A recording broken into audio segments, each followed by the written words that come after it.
There are seasons when heaven feels quiet. No signs, no signals, no applause. You pray and all you hear is your own heartbeat. You shout, but nothing seems to rise from the ground. But let me tell you something powerful today. Silence is not absence. Just because God is quiet doesn't mean God is idle. Some of the greatest miracles are not announced with thunder. They are built in secrecy. Seeds don't make noise while they grow underground. But when they break the surface, everyone notices. What you can't see right now is God arranging details, aligning people, moving obstacles, and preparing a moment that will shock your doubters and silence your fears. You think the delay is denial, but it's actually development. You think nothing is happening, but heaven is working overtime. God does his deepest work in the dark places because light would distract you from the lesson. And when God decides to reveal what he's been building, it won't whisper, it won't trickle, it won't be small. The results will be loud. Your breakthrough will speak for itself. Your victory will explain the silence.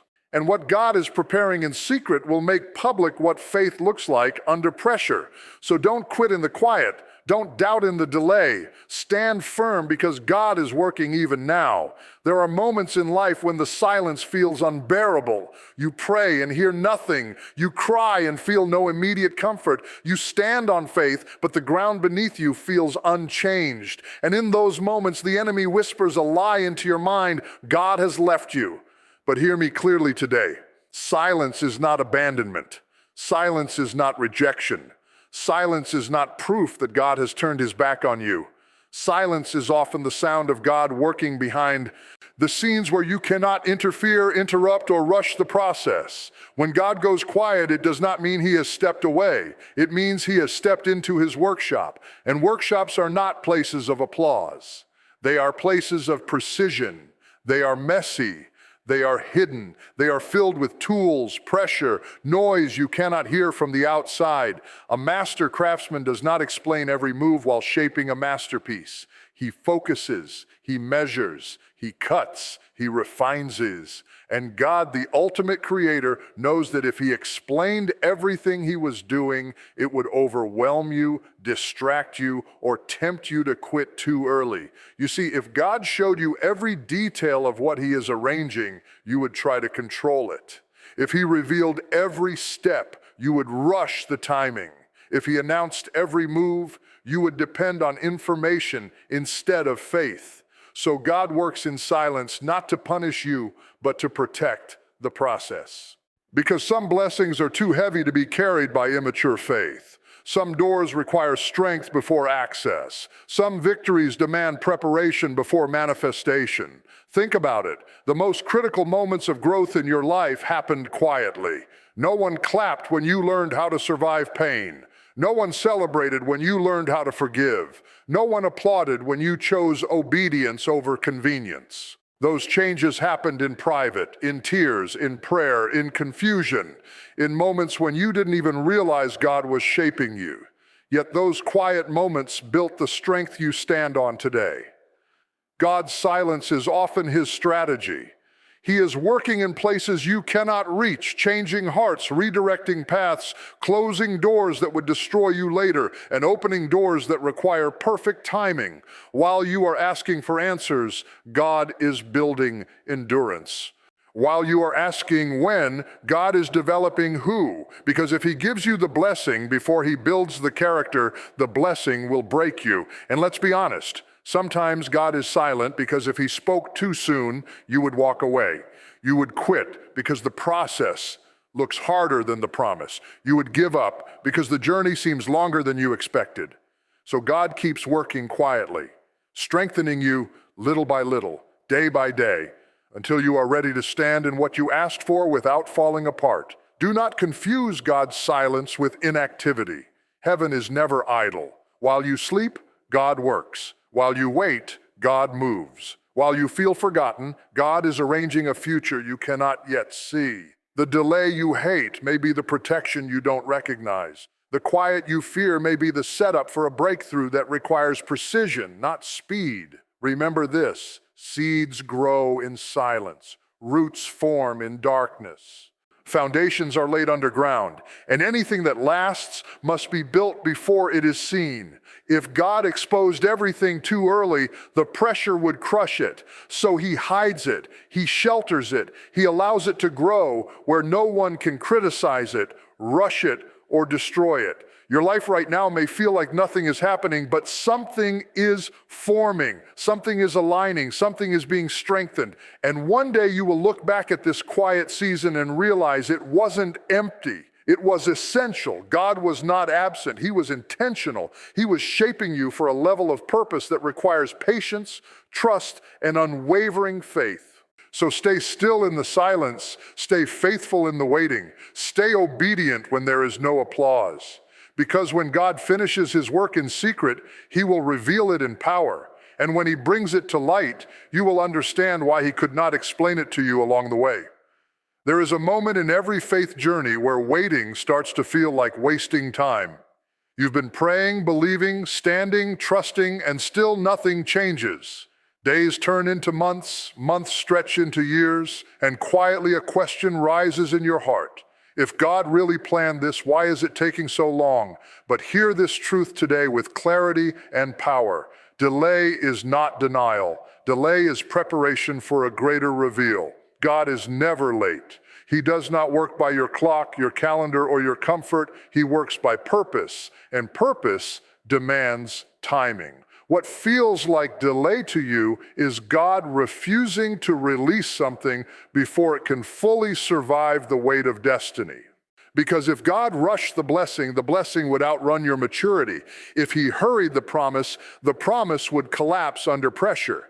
Delay is God saying, you're close, but not ready yet. Delay is God saying, what I'm about to do requires more depth, more strength, more wisdom than you have right now. Delay is not punishment, it is protection. Some doors stay closed because if they open too early, you would walk in unprepared and walk out broken. Some prayers stay unanswered because the answer would destroy the very faith you're trying to build. God loves you too much to give you something before you can steward it. So he stretches the time not to frustrate you, but to fortify you. Think about it. Pressure reveals weakness, but preparation removes it. God uses delay to work on the parts of you no one else can see. He uses waiting seasons to uproot pride, to expose fear, to heal wounds, to refine motives. While you're focused on the outcome, God is focused on the outcome and the person receiving it. Because a miracle without maturity becomes a burden instead of a blessing. Delay teaches you how to trust God without proof. Anyone can praise when the door opens. Anyone can shout when the breakthrough arrives, but faith is forged in waiting rooms. Faith is sharpened when you must believe without evidence, worship without reward, obey without applause. Delay trains your spirit to lean on God instead of results. And let's be honest, some of the delays you hate are actually God rewriting your story.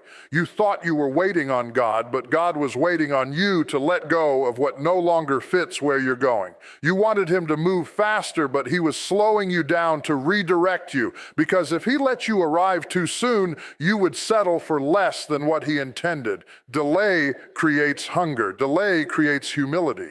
Delay creates depth. Without delay, success would make you shallow. Without delay, elevation would make you arrogant. Without delay, visibility would expose weaknesses that should have been healed in private.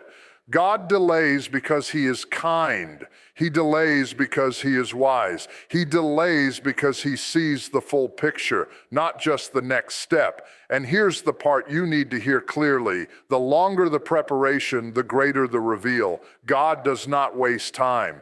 If he is taking you through a long process, is because what's coming carries weight, influence, and responsibility. Small callings require little preparation. But big assignments demand long seasons of development. You are not waiting because God forgot you. You are waiting because God is building something bigger than your expectations. He is aligning people you haven't met yet. He is moving obstacles you cannot see yet. He is positioning you for a moment that will make sense of every tear, every delay, every unanswered prayer. When the reveal comes, and it will come, it will not need explanation. It will justify the wait. It will silence the doubt. It will prove that God was intentional with every closed door, every slow season, every painful pause. You will look back and realize that if God had answered sooner, you would have missed something greater. So don't rush the process. Don't resent the waiting. Don't measure your life by how fast things are happening. Measure it by how deeply God is shaping you. Stay faithful in the delay, because what God is preparing, and you will determine how long you can sustain what He is preparing for you. Hold on. Stay steady. Keep trusting. The delay is not the end of the story. It is the setup for a reveal so powerful, so undeniable, so perfectly timed that you will know without question God was working all along. What grows in secret carries a kind of power that public success can never imitate. The world celebrates what is loud, fast, and visible, but God specializes in what is hidden, slow, and unseen. While people are watching stages, platforms, and applause, God is watching roots. Because anything that rises without depth will eventually collapse under pressure. That is why God allows some of your greatest growth to happen where no one is watching, where no one is clapping, where no one even knows the battle you are fighting. Private growth is painful because it feels unrecognized. You're changing, but nobody notices. You're maturing, but nobody affirms it. You're resisting temptations, breaking cycles, choosing obedience, and still silence. But hear this clearly. What is developed in secret is fortified for public impact. God is not ignoring you. He is insulating you. He is strengthening you in places that applause could weaken. When growth happens in public, ego gets involved, pride creeps in, comparison takes root. But when growth happens in secret, humility is formed, character is built, integrity becomes non-negotiable. God knows that if He exposed you too early, visibility would become your weakness instead of your assignment. So He hides you not to punish you, but to prepare you. Think about it. Foundations are never celebrated. No one gathers around to cheer when concrete is poured. No one takes pictures of steel beams hidden underground. But without them, the building would never stand. Your private prayers, your unseen tears, your quiet obedience, your lonely discipline. These are the foundations. And foundations don't look impressive until the structure rises. But once it rises, everyone benefits from what was built in secret. God often removes the spotlight because light can stunt growth before it's ready. Plants exposed too early can be damaged. Muscles overwork before they are strengthened get injured. In the same way, premature exposure can destroy what God is forming in you. So, He develops you quietly. He trains you privately. He stretches you internally because public impact without private transformation leads to burnout, compromise, and collapse. You may feel overlooked, but you are actually being reinforced. You may feel hidden, but you are being hardened for durability. God is shaping your mindset, refining your motives, healing wounds that would sabotage your future if left untreated. He is teaching you how to stand without applause, how to obey without affirmation, how to trust without evidence. These lessons cannot be taught on a stage. They must be learned in solitude. And here is the truth. Many don't want to hear. Some people want public rewards without private discipline. They want the microphone without the maturity. They want influence without integrity. But God will not promote what He has not prepared. He will not elevate what cannot endure. So He keeps you in the unseen place until your strength matches your assignment. The power of secret growth is that it produces stability. When your identity is shaped in private, public opinions don't shake you. When your confidence is built in prayer, criticism doesn't destroy you. When your worth is settled in God's presence, applause doesn't intoxicate you. That is real power. The power to stand firm when eyes are watching and pressures are heavy. What God grows in secret also carries authenticity. It's not manufactured, it's not forced, it's not borrowed, it's real, and real always lasts longer than hype. When the moment comes for God to reveal what He has been cultivating, it will not need promotion. It will speak for itself. Fruit does not announce itself. It is recognized by those who taste it. Don't despise the hidden season. Don't resent the quiet work. Don't rush what God is carefully forming. The strength you are gaining now will protect you later. The discipline you are learning now will sustain you later. The faith you are developing now will anchor you later. You are becoming someone who can carry weight, handle responsibility, and steward influence without losing your soul.